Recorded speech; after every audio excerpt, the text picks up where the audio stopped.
Welcome back, Pokemon trainers. My name is Gabby Snyder, and I'm joined here by Lou Cromie for our next round of this Top 8 Sunday here at the World Cup, brought to you by Victory Road and sponsored by Elgato. Lou, how are you doing after that really exciting previous round? Honestly, all three matches we've had so far have not disappointed at all. They've been really dynamic, really great Pokemon play, some really nice Pokemon that we don't usually get to showcase. I know there was a lot of Gyarados love in the previous match as well. Lots of people in the chat are very happy to see a duo of Gyarados in play. And of course, we're now past the halfway point. So if the first half of the show is anything to go by, the rest of today's broadcast is going to be spectacular. Yeah, and I'm really pleased to say that we're bringing one of the only in contention matches coming up here that we have to feature today between Switzerland and Italy. So if we want to take a look at the scoreboard, as of right now, Switzerland has won 1 game and Italy has won 3, but that does not mean the match has been decided, as Italy only needs 1 more win to move on to top 4, whereas Switzerland, if they can win all 3 of the remaining games, they will be able to move on.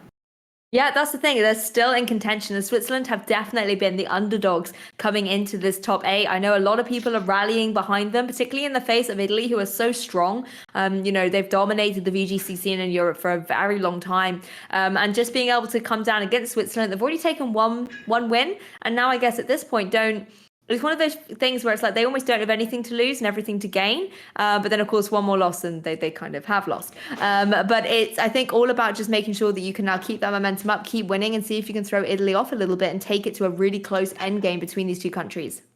Yeah, one other thing I want to call out that I find particularly interesting here on the scoreboard is that Italy has only revealed 2 teams that they've used so far in these matchups. I mean, obviously, the Pokemon could be different as we don't have the movesets here, but it looks like Italy so far is only Calyrex, Shadow, and Eternatus teams, whereas Switzerland has had a lot more variety in play. And I think moving on to today's match between Damo, Lokmic, and Davide Carrere, we're going to continue seeing a little bit of variety here from Switzerland, as a very familiar team is going to be up next here for Damo.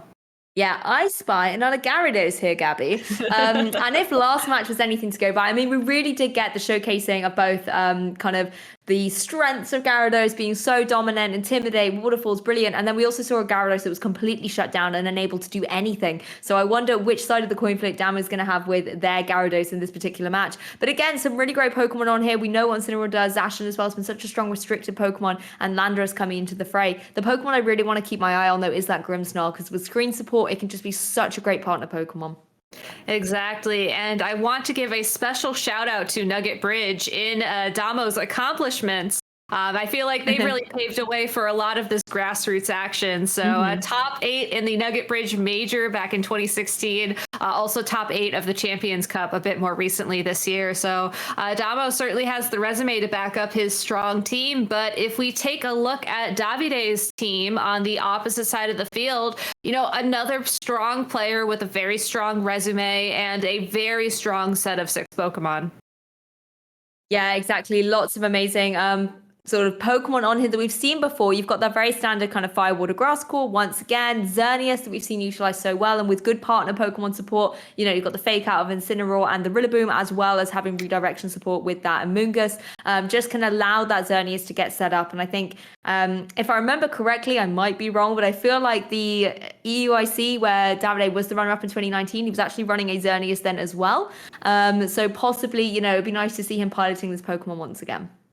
Yeah, and I'm also excited to see so many Xerneas in this top 8, as I don't think we've seen as much of it in the earlier rounds of this tournament in particular. So a nice thing to note about the metagame shifting more towards these slower strategies, more towards these setup Pokemon. But I'm also very excited to see how these 2 teams match up, because I think that there are certainly a lot of options that Damo can bring to counteract the play of the Xerneas on Davide's side of the field, especially starting with that Zacian. I mean, when you think about Pokemon that can stop Xerneas, Zacian really is like the #1 candidate there. Yeah, it's definitely the one restricted that Xerneas does not want to face down against. And particularly as well, when you sort of take a look at some of the other Pokemon, there are the options to deal with that Zacian. You've got Entei and obviously the Incineroar as well with those fire-type moves. That's something that Zacian is going to have to try and avoid making contact with. But you have Pokemon like the Gyarados, you have Pokemon like the Landorus that are going to be able to deal with those fire-types really nicely. You do just have to be careful, obviously, with the Intimidate's throwing down against the Gyarados, and of course, Intimidate's coming down from Incineroar and Gyarados on the opposing side as well. I'm sure we're going to see that animation activating a lot, Gabby. Oh, definitely. But might not see as much of a revolving door of Pokemon in this game as looking at Damo's team in particular. While it does have the Incineroar, which will be rotating around, there's no real ability to sort of back it up. And when you think about these parting shot / U-turn strategies, it really is the presence Pokemon that can use the switching move that makes it so easy to just keep cycling in and out and in and out. So I think Davide has to keep that strategy in mind, especially given that Damo's focus on this game is going to be not only just playing the Zacian and doing it for big damage, but keeping it safe so that when the Xerneas makes an appearance, it's just, one behemoth blade and then it's gone. So Davide will have the opportunity to play a little bit more revolvy, if you will, than Damo. But I think that's okay because Damo's team, at least on paper and from what we saw in the match, which is a lot of assumptions about a lot of different things, doesn't necessarily mind sitting out on the field because they can just go for those big hits right off the bat. Very true. And speaking of big hits, we've definitely got some strong Pokemon out on the battlefield in this turn 0. Both restricteds out. The Xerneas obviously paired up with that Incineroar on Davide's side to fake out support straight away and negating the Intrepid Sword boost on the Zacian for Damo here. Landorus, however, can still apply some good pressure with something like the Earth Power, but I wonder if Xerneas can get the Geomancy up. It's tough to say. I mean, Incineroar's fake out into Zacian will certainly the Xerneas safe from getting hit in one move. However, Landorus's Sludge Bomb is not known to get a natural knockout, I think, against Xerneas. So Damo is in a position where he would need 2 hits in order to knock it out. And I think that's why he's opted to go for more of a setup-y play, possibly trying to predict where that fake out is going to land. And then just knowing that getting some damage down onto the Incineroar early will mean that Davide won't be able to switch it around as much in the future.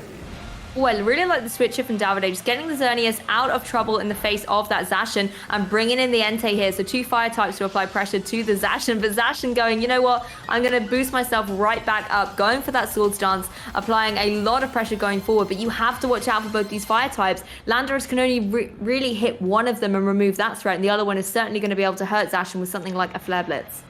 Well, knowing that Zacian has access to Protect is certainly going to help it out for one turn. And really, as long as this Landorus is strong enough to take out either the Landorus or either the Incineroar or the Entei in one hit, then the Zacian plus the Landorus the next turn should be able to double into that slot for a knockout. So Damo certainly has options here, and I think can take advantage of this turn. The fact that not a lot of Entei know Protect right now. I think a majority of them will be carrying an Assault Vest. We've certainly seen Choice Scarf variants here today as well. Neither of those moves allow for the Protect, and that's certainly something that Damo can capitalize on. Oh, well, a very speedy Entei there going for the Flare Blitz, but a wise Protect from the Zacian, like you said, allowing the Landorus to be able to take care of that Entei. We've got 1 KO against a fire type here. Don't have to worry about that going forward. But Incineroar actually going to go straight for that parting shot straight into Landorus. Really nice play being able to lower the special attack here as well and saving the Intimidate for those physical attackers a little bit later on in the match.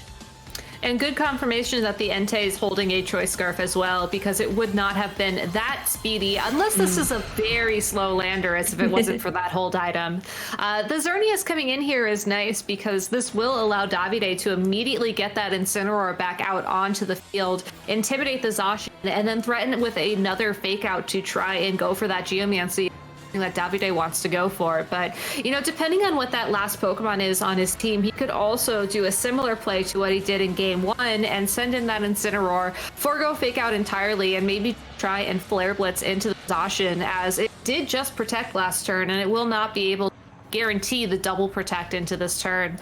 But that's still going to be a risky spot for the Xerneas, as a Sludge Bomb is going to do plenty of damage to it. And I love the reveal of the here by Davide as a result. A Rage Powder is the best way to guarantee a Geomancy this turn. And you have to wonder, especially the fact that Davide is down one of his Pokemon, this is the time you really start going for those big hits. Yeah, very true. Amoonguss, a great opportunity here to draw that redirection and support the Xerneas going forward. Of course, as well for Davide, you still have the option to bring the Incineroar in from the back, just throw down that Intimidate and possibly take the Behemoth Blade there, you know, maybe a little better than something like the Amoonguss would have been able to, and just allowing Xerneas to get that boost up. You can see that Damo's really thinking through these last couple of turns, possibly wanting to make a good switch here to go forward with, and the Incineroar coming in here, preserving that Landorus a little bit, resetting the special attack drop as well that was taken from that polling shot earlier, and making sure that you have got the fake out utility going into this next turn, particularly if you have to deal with that boosted Xerneas. Amoonguss going for the Rage Powder, no surprises here, just going to draw in all the attacks and be a good supporting partner Pokemon for the Xerneas as Zacian goes for that Behemoth Blade. One of my favorite animations in this game, connecting down onto the Amoonguss with the boost, takes it right down, but it is able to hang on with what I'm assuming is just one little slither of HP. As Xerneas, Gabby, it's doing what it does best. That is incredible that Amoonguss was able to take that +2 Behemoth Blade, presumably without a focus sash, because not see no item activation there. That is great information for Davide to know going forward in these games, as he can probably eyeball how much damage the Intrepid Sword boost alone on Zacian would do to that Amoonguss. Most likely a 2-hit knockout from that range. Unfortunately, though, for this game, Incineroar more than capable of going for a fake out into the Amoonguss slot. Could also just go for an attack into the Amoonguss slot this turn if Damo is expecting a protect from that Xerneas.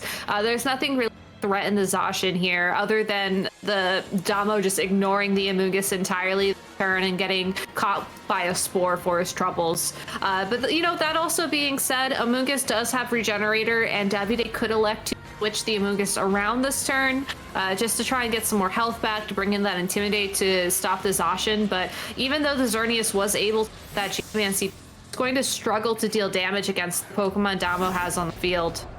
Interesting switch here. Incineroar's going to be preserved, and Amoonguss as well, like you said, thinking, oh, I've got Regenerator, I think I should switch out, get some more HP, because there's one that I'm living on, probably not going to be enough to carry me through the game. And in the face of the fake out, knowing it was a very easy target, this is a nice switch in here for Davide, obviously bringing down the Intimidate against that Zacian as well. Good protect as well. We know that obviously the Zacian is going to be trying to target down against that Xerneas, but instead was actually going down into the Amoonguss slot there, particularly possibly a switch, just trying to pick up a KO against it. And I really like this because you do some good damage on the switch, even though it's not very effective. You know, that's nothing to laugh at going into that Incineroar, and if it had been the Amoonguss, well, it would have been KO'd.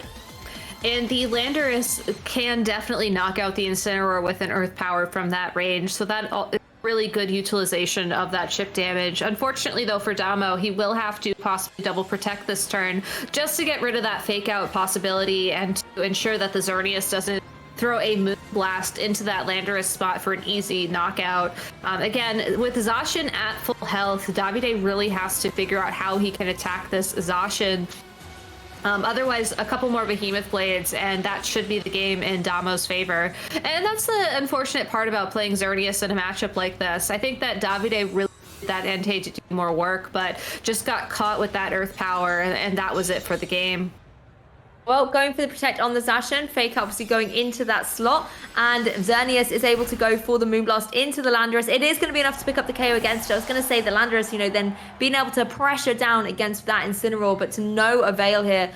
Just unfortunate that, you know, the fake out utility there was so well mastered, it forced the Zacian to protect, and even if it didn't protect, fake out would have stopped it moving, just leaving that the Landorus very vulnerable to the Xerneas. Of course, Damo does now get, you know, his own Incineroar back into the fray, having utility of the fake out here, but Xerneas could very easily just go for the protect, and we kind of see that same scenario unraveling, but on the other side. Exactly, and that's what we need to keep an eye out for the remainder of this game, because I think that, again, the Zacian is the Pokemon that Davide needs to stop. One thing that I find a little bit interesting is that because we're watching from Damo's perspective, know what his last Pokemon is, but the fact that he sent in Incineroar here, not only just to have that possibility of fake out, but to keep that information from his opponent could be really key in game 2. Yeah, information is certainly the game throughout a best of 3 set. Xerneas is wise to protecting herself, but Incineroar, very nice here going for the taunt, catching this Amoonguss. So no redirection, no spore potential coming out. So really, Amoonguss has joined the party, but it's not very useful here. Exactly. And Davide, with that switch, most likely was looking to use a turn of Rage Powder to keep the Xerneas safe once again. All Damo has to do secure the win on this game is go for a taunt into that Xerneas slot along with a Behemoth Blade. And even though, because of this second Intimidate from the Incineroar, Zacian may miss the KO from the Behemoth Blade. It is at neutral attack, so I think it's going to come down to how the Xerneas has been trained. Damo is still in a very commanding position. Oh, Incineroar will drop in a one-hit KO from that Moonblast. I was going to say, like you mentioned with the Intimidator, the Zacian may fall short with the Behemoth Blade, so a nice double up with the Incineroar would have been good to go down into that Xerneas. And as you can see, it needed the Incineroar to be able to survive to pick up the KO against it. Xerneas just looking so strong, and Damo now forced to bring this Gyarados into the fray. Of course, Gyarados is going to be great to intimidate down against this opposing Incineroar, but you know, things are looking very, very difficult here with the fact that you've got the Xerneas boosted up and the, you know, potentials of fake out and just revolving through with Davide's team. The Gyarados is holding an Assault Vest, which you can see from watching from Damo's perspective, which means it could be trained to take a single attack from the Xerneas. And given that, you know, it can go for a physical attack with Waterfall that probably will do enough to pick up the knockout on the Xerneas, given that it only has the defense boosts on the special defensive side. Gyarados could also try and go for something like an Icy Wind to try and catch an Amoonguss switch, you know, to lower the speed of these Pokemon by one stage. That may allow Zacian to outspeed again. But I think that the most consistent play for Damo at this point in time is to try and pick up the knockout with that Gyarados and then position this Zacian so that it doesn't have to worry about getting intimidated yet another time from this Incineroar, who just is happy to keep switching around. Yeah, particularly when Amoonguss is so happy to come back in and show off its Regenerator ability, this time without the risk of taking a taunt. Zacian, however, capitalizing on this opportunity to go for a Swords Dance and start boosting back up in the face of all these Intimidate users. Gyarados' Waterfall to no avail, though, obviously going into the Protect. But now Amoonguss, unlike earlier, is on the field where it can go for those Rage Powders. Exactly, and it's insane how much this Xerneas has effectively has because of the Incineroar and the Amoonguss being able to switch so many times here. I do like the play of the Swords Dance, as this Zacian is guaranteed to knock out the Xerneas and the Incineroar at this point, even when it is intimidated for yet another time. But you do have to wonder how much damage is Xerneas going to be able to do to the opposing Gyarados. If it's one-hit knockout from that Moonblast like we saw onto the Incineroar, which is definitely something you don't always see. I usually assume that Incineroar have enough bulk to take something like that. That could be really bad news for Damo. Very true, and Xerneas here showing off that it is the form of consistency on Davide's team. We see the Incineroar and the Amoonguss kind of playing sort of hopscotch between the two of them, in, out, in, out. But then we have got the Moonblast coming in, the Assault Vest putting in some work though against that Gyarados, being able to, you know, survive the Moonblast there. Zacian free to go for this Behemoth Blade. Obviously, we only have to worry about the Xerneas due to the switches, and the Incineroar not going to be able to take that thanks to the Swords Dance in the previous turn. And I have to credit Damo here as well for keeping this Zacian so healthy. It's still at full HP despite the longevity of this game so far. Gyarados going for the Waterfall, however, is going to be able to find the damage to pick up a KO against that Xerneas, and Damo taking a very commanding turn here. It goes to show you how powerful Gyarados is as well, being able to get that KO on the Xerneas and after the Intimidate. A lot of times when these Pokemon are holding a Assault Vest, you know, they're not necessarily as invested in their attack stat as they could have been trained otherwise. So really good information for both these trainers. Really well played from Damo. I was questioning a little bit his there to go for the Blade into the Incineroar, if only because I wasn't sure that Waterfall was guaranteed the KO onto Xerneas, but just very confident in the team. And now that we're down to just this Amoonguss versus Gyarados and Zacian, even though we know it has at least one attack, presumably, it's just not going to be able to outdamage two Pokemon, even if they are put to sleep for a few turns. So going into game two, you know, I really liked how Davide played that game one. I think he gave the Xerneas the best chance it could to succeed, but when you think about it, that Zacian just got out on the field. It did not feel the pressure to switch had access to Sword Stance, and it kind of just sat there for, many turns. Sword Stance when it needed to, protected when it needed to, but most importantly, did go for those behemoth blades when given the opportunity. And that's something that Davide is going to have to try and stop going into in order to give himself a favorable position in this game. And Entei certainly is a Pokemon that can stop it, but then you have to worry about that Landorus as well. So it's possible for a mix-up. Maybe don't lead the Xerneas, maybe lead something like the Incineroar and the Entei. Use your flinch opportunity to stop the Landorus, and maybe even try and knock out that Landorus before it's able to knock out Entei, at which point your Xerneas should have a much easier time using Geomancy and using Blast to clean up the game. Yeah, that's the thing. I really do have to credit both our trainers in the way that they were able to utilize their restricteds. Damo was very good at identifying when the Sword Stance needed to be clicked and at which point at the match getting those boosts was going to be critical to work towards that end game. And then on the same side, Davide being able to utilize the Xerneas so expertly, they're getting the Geomancy boost up at the right time and dealing huge damage with those powerful Moonblasts. So I think coming into this game too, I think both the restricted Pokemon are going to be critical going forward, making sure that they are still going to be utilized in the same way. And if you're the opponent, you need to find a way to deal with that Pokemon a little earlier on. I have to say as well, the poor Amoonguss at the end of that game once, considering we saw it survive on about 1 HP, it then went through, I think it was about 3 different switches of Regenerator, that it came in at the very last turn of that game with full HP and just couldn't do anything. So I feel like Amoonguss has got a point to prove in this next game. Oh, it always does. And I mean, maybe this is just my personal bias here, but I wouldn't be upset if Amoonguss doesn't make that point in this game. If only because, we know what Amoonguss does. It's been around long enough. And, even when it comes out on the field as a lead, I think you're right. It's absolutely trying to make a point. But I think against these two Pokemon, it might struggle a little bit to make it. Yeah, it tries so hard. It's out here in the lead, paired up with Xerneas once again, going to know what, we're a good combination. I can redirect, I can put things to sleep. But then Damo has a lovely answer here as well, bringing in that Incineroar, being able to apply some fake out pressure in this first turn. Exactly, and being able to fake out the Xerneas turn 1 will prevent it from setting up Geomancy right away, which I think is going to be really important. The Amoonguss is still, you still have to worry about it, as Spore here would not be appreciated, but I don't think Incineroar has to worry about Spore because I believe we've seen the safety goggles on it, and I don't think this Landorus will have to either, given what it's gone for its first move. Yeah, amazing. In the face of a Spore, Amoonguss, we've got 2 great answers here from Damo, but instead, Amoonguss going to go straight for the Pollen Puff, helping out the Xerneas from taking the fake out damage that it has. So, Amoonguss still trying to be the best partner Pokemon it can be, but really, this was Damo's turn, stopping the Xerneas from getting the Geomancy up, and critically, the substitute on Landorus.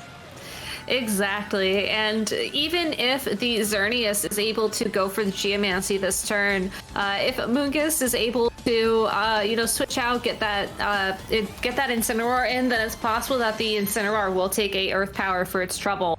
If Damo decides to double into that Xerneas and Amoonguss goes for a Rage Powder, we could see the combination of a Sludge Bomb and a Flare Blitz do enough damage to knock out the Amoonguss. And Landorus will still have the substitute up for next turn, since after Geomancy, I believe Sludge Bomb is about a 2-hit knockout, and that's going to do some really important chip damage, and we saw just by how much Zacian missed knocking out Xerneas with Behemoth Blade in Game 1. Very true. The Xerneas was able to survive, and one thing that's going to help it in the face of these Sludge Bombs is getting that +2 special defense boost from the Geomancy. Of course, boosting up its special attack and speed by 2 stages as well. And having that partner Pokemon just to aid it can be nice going forward. The Landorus, however, is going to jump out and go for that Earth Power straight down into the Xerneas. So no Sludge Bomb here, doing only about 1/5 of damage. You can see the work those extra defenses are putting in, but this is going to be the one to deal the damage. The Flare Blitz coming out, taking it down. Unfortunately, it was a little underwhelming to what I was expecting. I was really expecting a heavier hit coming out from that Flare Blitz. And Amoonguss, I think it got a little upset earlier, Gabby. It's helping the Xerneas out on the field. And this is now a problem for Damo here, because you can see the damage output is just not enough against the Xerneas.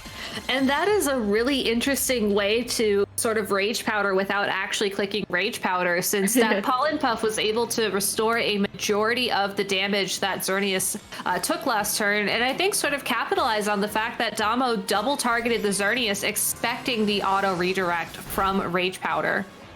Oh, and a critical hit going into it. Incineroar removes it from the fray. I was going to say Damo maybe wants to try and target down that Amoonguss just because it's so annoying to get it off the field. But no, not with any Flare Blitz anymore. Earth Power is going to try its best though, do over 50% to that Amoonguss. But as we saw in game one, Davide is able to switch it out a little later on and regenerate it. While Xerneas once again gets a little Pollen Puff help and regains itself to full HP. It does give Damo the opportunity to bring in a physical attacker from the back, however, and start applying some pressure.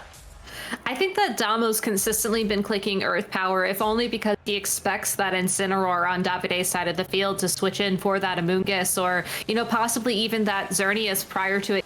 Geomancy. And as a result, I think that the Amoonguss is in a really weird spot right now. You know, Davide has shown that he is fine not going for the redirect and just using Pollen Puff to heal up the Xerneas, but this turn, a Behemoth Blade onto the Xerneas or onto the Amoonguss should be enough for a KO. But if the Amoonguss decides to go for Rage Powder, then, you know, Xerneas is going to only have to take a Sludge Bomb or another Earth Power, which would be preferred. If Davide tries to go for a switch here like we saw in game one to protect that Amoonguss, to get some health back, to bring in the Intimidate, it's gonna be caught with an Earth Power for its trouble. So it's a really interesting mind game here. We've seen this Amoonguss played a little bit differently than they standardly are with Pollen Puff over some of its other moves. And again, this Amoonguss just showcasing how different of a playstyle it's been following. Ooh, great defensive plays from Davide across the board here. We've got the Protect and the Substitute from that Xerneas. Zacian going for the Behemoth Blade. Now, I wonder which one is going to be the target. It is going to be that Xerneas, and I was going to say it needs to be into that Pokemon in order to break that Substitute, because a Sub-Xerneas can be a terrifying thing to deal with. It does mean Amoonguss is still going to hang out on the battlefield. You know, it has gone for the Protect though in this scenario, not going for potential Spore, but just saving itself from being KO'd by that Earth Power that Landorus, of course, has once again gone for. The Substitute is a really key reveal from Davide. So Xerneas also still has Protect. That means Moonblast is its only attacking move of choice, and that's really going to change how Damo approaches this game. However, I think the more key thing to take away from that past turn was that Davide was expecting a passive turn from Damo in terms of targeting Xerneas, and was hoping to get that Substitute stick, but just unfortunately could not get it to.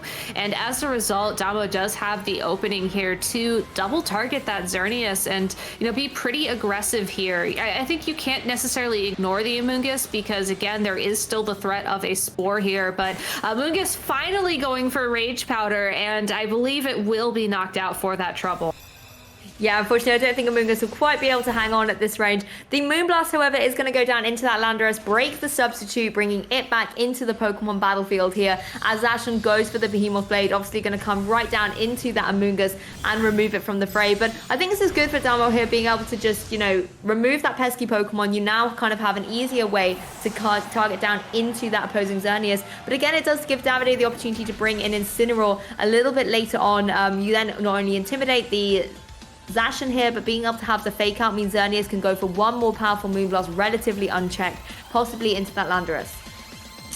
I'm curious who Davide is going to target here, because while you certainly can't ignore the Landorus or the Zacian, I almost wonder if the Incineroar coming out on the field and which Pokemon it's going to fake out will determine that targeting. You know, if you go for the flinch on the Landorus, assuming that you can target the Zacian with a Moonblast, or you can otherwise deal some damage to that Zacian later on, that's going to be a really tough choice if Damo's able to call that and just go for the Behemoth Blade into the Xerneas. If, however, this Zacian decides to go for a Swords Dance, or if Davide just decides to fake out the Zacian and go for the knockout onto the Landorus, you know, it's certainly going to be a better place for this Zacian to be in. And I think more importantly, by bringing the Incineroar out on the field now, this could be Davide protecting that in Entei in the back of his party. This is a great opportunity, really, for Davide to remove the Landorus from the field, which did cause Entei so much trouble in Game 1, and ensure that his isn't necessarily Xerneas picking up the rest of those KOs, but Entei dealing that big damage.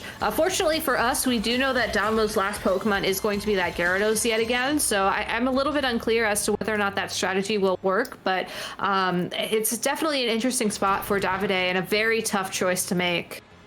Well, no switches. Xerneas is going to utilize the fake out partnership to set up that substitute, putting itself into a very dangerous level of HP though, as Landorus goes for that sludge bomb, connecting straight down into the substitute of that Xerneas, and will be enough to break it. So Xerneas once again in a very precarious situation going into this next game. You know, Xerneas doesn't have its partner Amoonguss anymore to give it those pollen puffs, and when you look at kind of the two restricted here, Zacian has got the healthier HP on its side.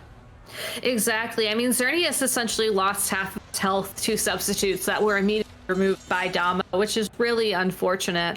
Knowing that Xerneas is down at such low range, this means that the waterfall from that Gyarados intimidated again will most likely be able to pick up the knockout there as well. So Davide in a position very similar to where he was in game 2, but unlike in game 1, he doesn't have the Amoonguss anymore to keep pushing that Incineroar around with. And if that last Pokemon in the back is going to be that Choice Scarf Entei, he really would be better off just letting the Xerneas get KO'd so that Entei can come in for free and then outspeed. Yeah, this is where things look a little bit unfortunate for the Incineroar. Landorus able to go for that Earth Power, target down into it, do huge damage, and of course pick up the KO against it. Just remove Davide's sort of intimidate, fake out user from the fray. Again, of course, Xerneas going for the protect with the Behemoth Blade. Just nice targeting by Damo just in case, you know, for whatever reason Xerneas wasn't going to protect in this situation. And like you mentioned, Gabi, Entei coming into the fray. We did get the reveal it was Choice Scarf earlier, so Damo has that information going into towards the end of this game. And unlike in game 1, it's a little bit unclear what Damo can do to stop this Choice Scarf Entei from knocking out the Zacian, barring relying on Zacian's natural bulk. Xerneas should be able to outspeed Landorus and pick up the knockout there with pretty easily, honestly, with Moonblast. And even if you do switch in Gyarados for Zacian, which looks like Damo is considering, that Intimidate is not going to make a difference on Entei's damage output thanks to the Inner Focus ability. So Damo might just have to hope that the Zacian can take that one attack from Entei, pick up the knockout with Behemoth Blade, and then switch in Gyarados to things up. Well, let's see how these damage calculations are going to go down. Moonblast into, of course, to protect, so nothing to see here as Entei does go for that Flare Blitz into the Zacian. Zacian isn't able to survive, however, super effective damage, and that is going to be a sigh of relief for Davide there. The Zacian no longer is there for the Xerneas to have to contend with, and of course it will force Damo to now bring in that Gyarados. Like you mentioned, the Inner Focus, a really great ability to be here on the Entei, just stopping the Flare Blitz or any of its physical attacks from being sort of reduced. We know, of course, it's going to be locked into that Flare Blitz, and against, you know, Gyarados and Landorus, not necessarily the best of choices, but I think with the fact that you've got the speedy Xerneas, you might be able to sort of swing it about here. Yeah, I would almost wish that Damo would go for a second protect here, just to give himself the best option of having Landorus versus Entei, which is best win condition at this point in time. But, you know, that is not guaranteed, and I can respect just going for the Earth Power into that Entei slot regardless. It's possible that Davide might predict a double protect or something a little bit tricky and go Moonblast Flare Blitz into the Gyarados. We know that Moonblast is not going to be enough to knock out the Gyarados on its own, and given that it resists fire type attacks due to its water typing, it's possible that the Entei won't be able to pick up the knockout either, but targeting the Landorus with Moonblast is really the safer way to play through this endgame. Yeah, just knowing you're going to be able to remove that Pokemon from play. Nice little Moonblast from the Xerneas. Gyarados is going to have to take that Flare Blitz, though. It can comfortably take another one of those, though. So if Gyarados is able to pick up the KO against Xerneas, then Damo is going to be looking very strong going forward to this endgame. It is enough, so Xerneas has been KO'd. And what was that you said earlier, Gabby? You want an Entei Gyarados endgame? Yeah, and we got it. And I am a little bit curious about how this is going to play out. I'm pretty sure that it will fall in Gyarados' favor based off how much damage Flare Blitz did in the turn. Flare Blitz is looking to be a 4-hit knockout onto Gyarados, and knowing that Waterfall is super effective, this is going to be some pretty big damage. Yeah, just is able to pick up the KO against Entei, leaving Damo as the victor against Davide here in this match, and, you know, getting a victory for Switzerland. Yeah, and that keeps Switzerland in contention for moving on into the top 4, as it's now 2-3 in the series. Assuming they can win their last 2 games, they will be moving on. Again, Italy only has to win 1 more to move on to the top 4, but that was a very close match. Even though it was a 2-0 victory on Damo's part, it just felt like the control was constantly going back and forth between Davide and Damo. And I loved how Damo just kept that Gyarados for the end, recognizing after game 1 that Entei in the back would be an adjustment that Davide made. And you can see why it just paid off perfectly. The Intimidate, not really helpful, but those waterfalls just did the exact amount of damage they needed to do. Yeah, and the Assault Vest as well, coming in so critical in the face of that Xerneas. I mean, being able to survive that Moonblast just meant that Damo had the utility to be able to pick up the KOs towards that endgame. And I really think Gyarados is turning out to be kind of the MVP of this broadcast in the minute. We've seen it showcased so beautifully in that match and the previous one as well. But of course, we still have one more Pokemon match to feature on today's broadcast. So far, all 4 matches have been phenomenal. So please do not go anywhere, and we'll be back for our final match very soon.